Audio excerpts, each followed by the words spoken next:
What's up, y'all? You're in the stew with DejahBoo. That's me. Yay! You feel me? Coming to you every week, giving you that vibe that you need to give you that platform to tell your story, promote your talent, man, because y'all know y'all need it, and for you to network. So come join me, y'all. DejahBoo on In the Stew. In the Stew, you feel me? What's up, y'all? It's your girl DejahBoo, and I'm back in the stew. We got a new artist today. His name is Lionize. Go ahead and say what's up. What's up? All right, so we in here. We in Hi. here. Hey. Hey. So, go ahead and introduce yourself. Tell us a little bit about you. Just a general background. All right, so my name is Lionize. I'm an artist. I started where I'm from is Los Angeles, but now I be everywhere. And so why in your name do you have an exclamation mark? So the name is Lionize, so it's spelled Lionize, but I turned the I upside down. That's why the exclamation mark is there. Mm-hmm. And the name Lionize means to be treated as famous when you're not. And I felt like my whole life has been that way. Like, people always treat me like this special somebody, like, all my life. So I just chose that name, music. So why do you feel like people treated you that way, like, at such an early age? Some family members, like my mom, says I have an inner glow. But then at first, when she said that, I kind of just thought that she said that because, she's my mom, Right. But after a while, other people, like just random people or people that was also in my life, also said that. So I guess that kind of has a part to do with it. Oh, okay. Plays a part. Yeah, of course. So you said that you're from LA, right? So Yeah. where are you now? Not far from Detroit. So like near Michigan.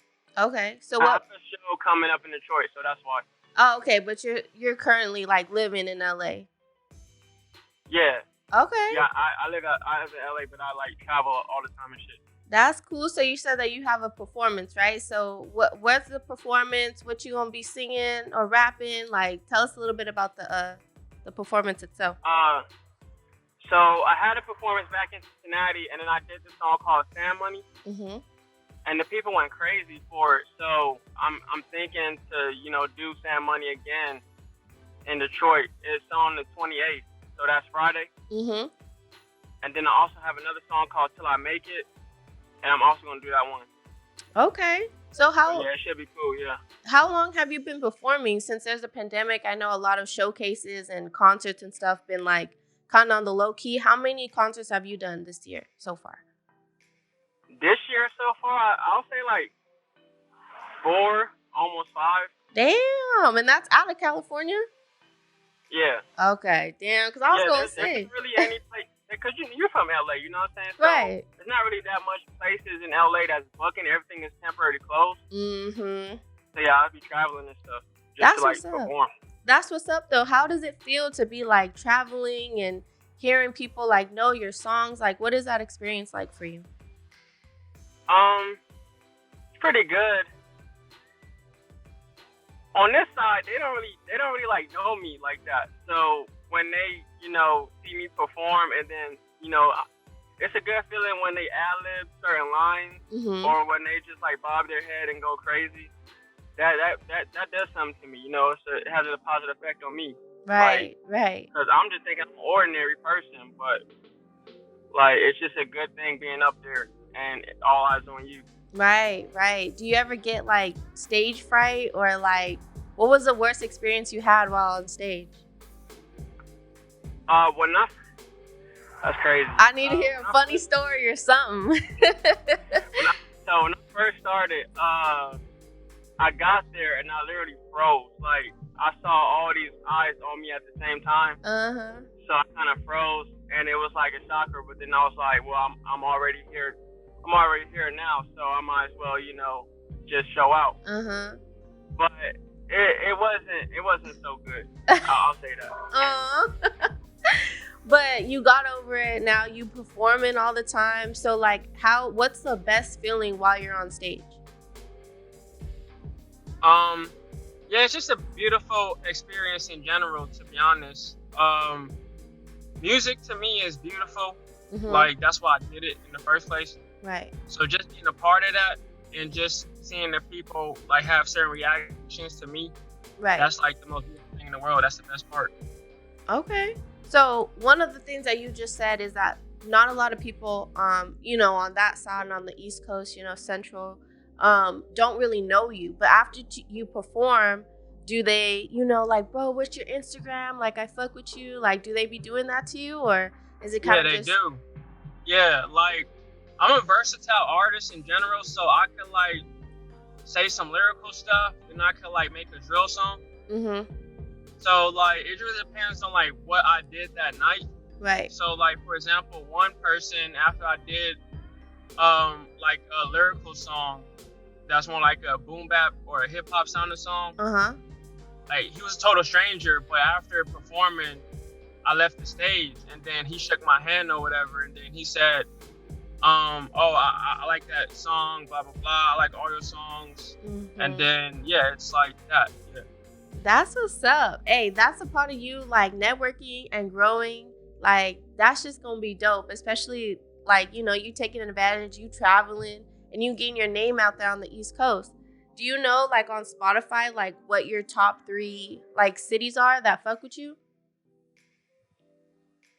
No. No, you don't. You don't be checking that shit. I'm gonna keep it real. No, I don't really check. Why not? I used to, but I mean, I feel like that's kind of hard to keep up with. Uh-huh. At first, it was Nigeria, London, and what you say, countries or like states? I think it's both countries and states that it shows you. All right, so at first it was Nigeria, London, and then USA, and then I kept getting like Ethiopia for some reason. I don't know why. Oh shit! Hey, but that international though, look, you might have to travel. Yeah, I've never been there. So I don't know what's going on. Look, hold on. Just make sure you got your passport. Make sure you ain't gonna get locked in the country.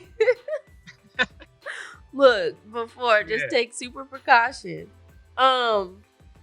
But let's transition into what got you into music in the first place. So why did you decide to be an artist? From an early age, I always thought that like artists, they were like gods or something, like, for lack of a better word. Like, Mm-hmm. I used to always like look at Master P, people like 50 Cent, and people like, all right, so when I say Master P, like, he had Lil Romeo back then. Right. So I was like, why can't I be like that too? You know what I'm saying? Like, Right. I thought they were kind of like up there. You know what I'm saying? Mm-hmm. But then when I grew up a little bit, like high school, I kept saying like that's what I wanted to do. Mm-hmm. But I wasn't rapping yet though. So then after like my senior year, that's when I started in LA. Okay. Damn. Okay. So when you say like Master P and 50 Cent, are those kind of like your inspirations, or those are just, just examples? Yeah, I'll say yeah. I listen a little bit of everything though, to be honest. But yeah, I'll say yeah. Okay. Okay. Early inspiration. Yeah. So what about inspirations now? Do you have any, or do you feel like this generation of All right, music? so I like Nas. I like J. Cole. I always like J. Cole though. Like, I feel like when he came out till now, I bought every album, got every mixtape. Mm-hmm. So I really messed with J. Cole a long way. And then Nas, yeah.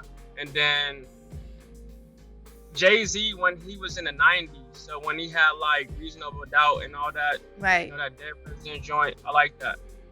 And then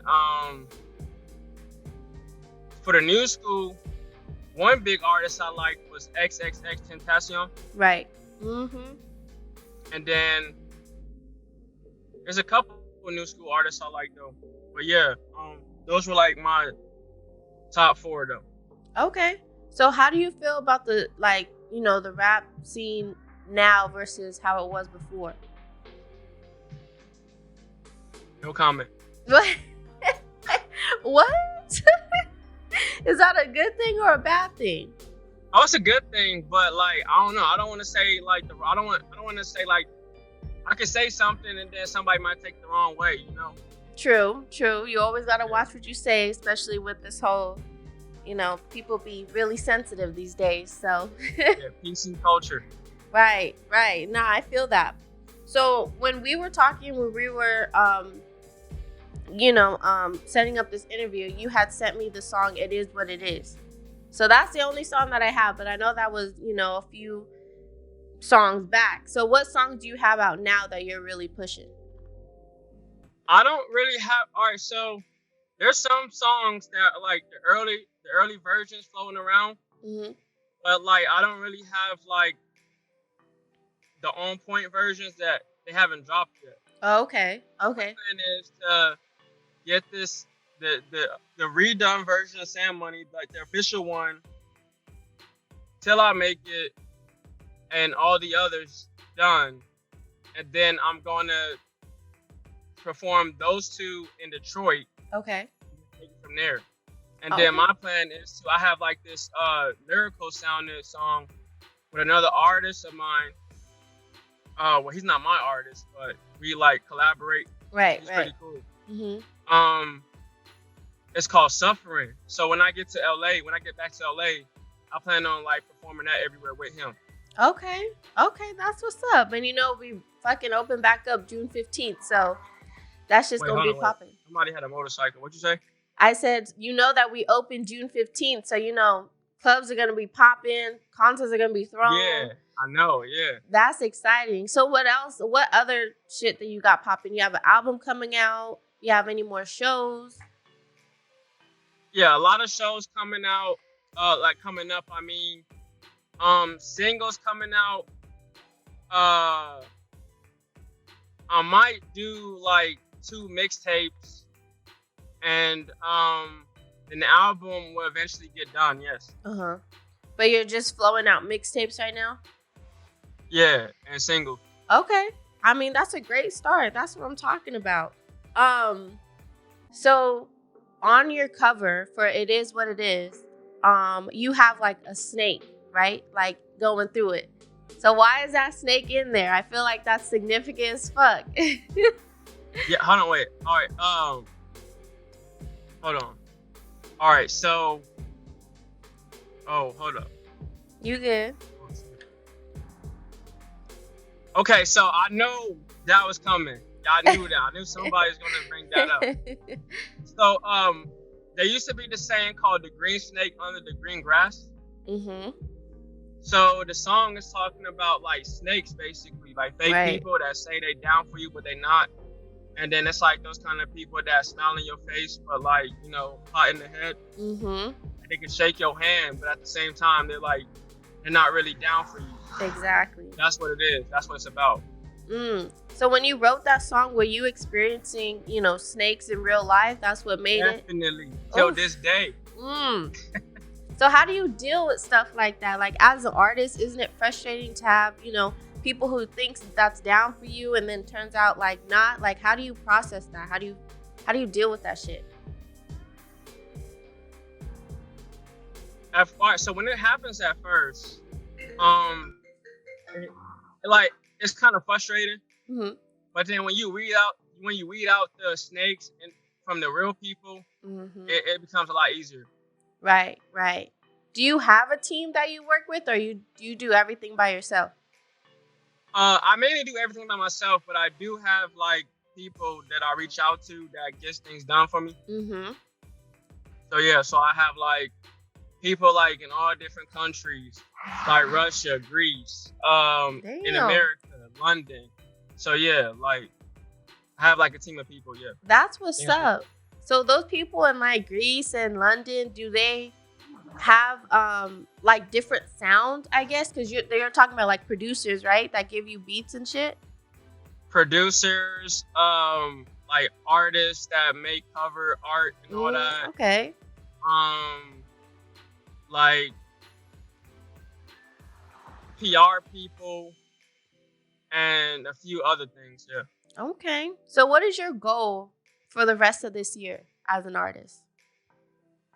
Just to keep going crazy, and then try to make as much songs as I can, and just keep promoting all that, and then just keep messing with different genres, like be versatile as much as I can. What other genres do you want to tap into? Let me see. All right, so I'm already doing boom bap. I'm already doing like hip hop. I think I might try to do R&B more. We need R&B back. Please do it. Yeah. Do it. We need that R&B. I'll see what I can do. I'm not making any promises though. Hey, one is all we need. All right. Then I might chill off on the drill a little bit, but they really like the drill out here. Yeah, so they do. I might, tap in. Probably do a little bit more, And that's good that you notice that certain genres are in certain areas and you want to be versatile. I know so many artists who just want to be one genre and just stick to it. And I'm like, there's so many other ways that you can make it with different audiences that it's like, why not be versatile? Why not try it? You know what I mean? And I think that's awesome that, you're taking the initiative and you're realizing that, okay, out here they like drill. Out here they like boom bap. Like that shit is just smart. Thank you. And I just I'm feel glad like somebody noticed, you know what I'm saying? Like, well, a few people noticed, but I'm glad somebody actually said it, you know what I'm saying? Yeah, because it's one thing to like notice and not say anything, but it's another thing to hear it, from another person who understands music and stuff and understands what you have to do to push forward, So I think that's great. Yeah. And I think as, an upcoming independent artist, that's smart. Because you got to think business. It's not all about, let me just market and da-da-da-da. It's about the business side. Always. So. Always, yeah. That's exciting, like man. Cole said, it got me feeling different when a person said they proud of me. Exactly. All right, you want to bring up J. Cole? How'd you feel about his new album? Banger, whole album. Fire. Do you have a favorite song? Yeah. My favorite song? The whole album. Good answer. Can't go wrong. Pride is the Devil. I like that song. I like the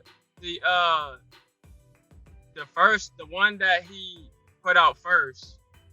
I think 95 it was, South. Yeah, 95 South one. And the intro. I like the one with Lil Baby. Uh-huh. And then I like the one with 21 Savage. Yes.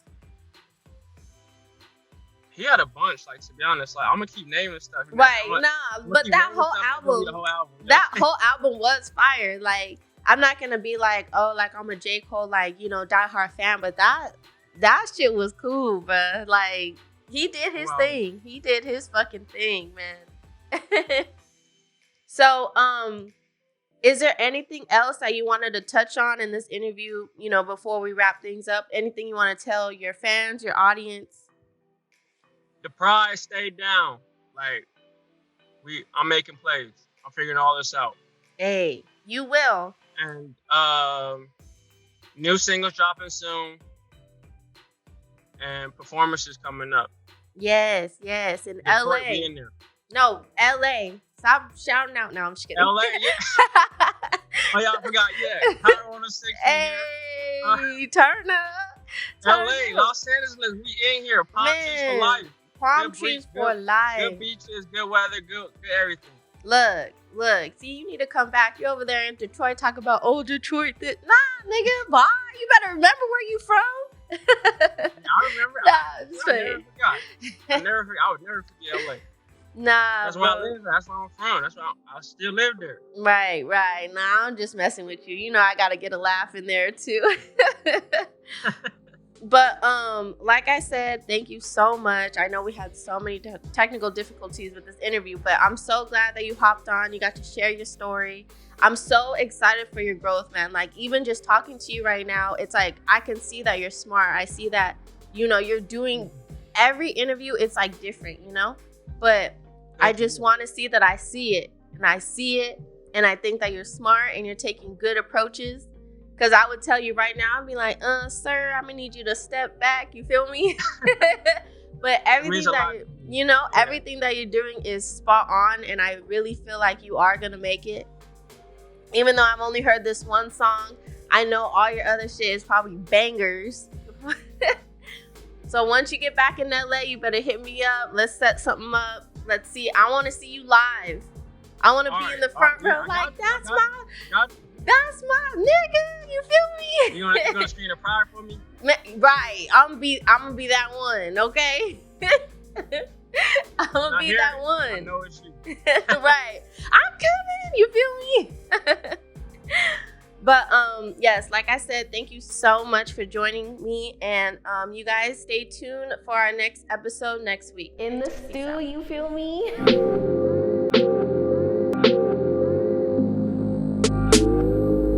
What's up, y'all? You're in the stew with DejahBoo. That's me. Yay! You feel me?